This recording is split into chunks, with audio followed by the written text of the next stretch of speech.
Today, usong-uso ngayon yung what will you like? May checklist. May checklist talaga. Ayoko makalimutan to. What will you like in the 90s? Di ba? What was I like? No, it's uso ngayon. Oh, Oo, yes. yeah. And the question is, what will you like in the 90s? What will you like in the 90s? You know what, when that show came out, yung The Love Story of JFK and Caroline Bissett, napanood mo yun? Oo. Wow, it's so good. So parang I could relate to her, like yung fashion niya, yung fashion ko kasi nung time na yun, very minimalist. Gusto ko all black lang, very yung very rare ako mag-jewelry, basta very simple, classic.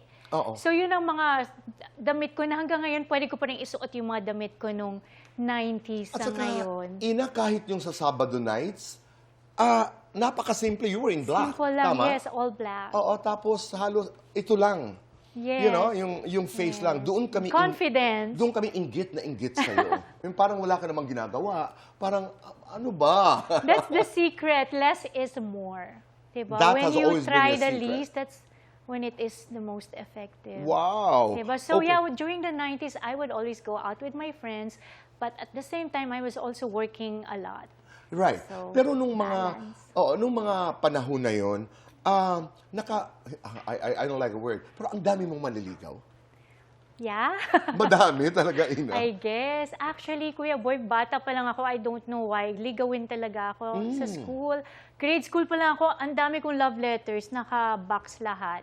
From boys. Yeah, Wow. I don't know why. I don't know why. Anong edad ka nagkaroon ng first boyfriend? 14? Pero Okay. hindi serious, Yung ano lang. Hindi serious, yeah. Holding hands. Holding hands lang, yeah.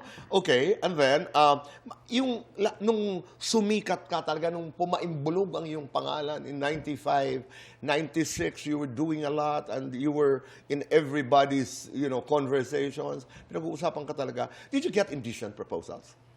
I guess, yeah, parang may magle-letter na parang, do you wanna go out with me? Pero syempre, I was so young. I was in my early 20s. I was so nonchalant. Alam mo, yung talagang dead ma. Bumalik ngayon ng nonchalant na word. That's di my ba? son. So I call dead- him Mr. Nonchalant. Oo, Yeah. pero dead ma lang. Dead ma. Oh, okay.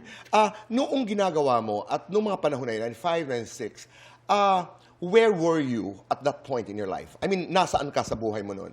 Enjoy lang? Enjoy lang. Did you Happy-go-lucky. But at the same time, I was the breadwinner. Siyempre, meron akong kailangan talagang maging responsible ako. Yun naman ang ginawa mo talaga sa pamilya mo rin. Of course. I love my family so much. So much. They mean the world to me.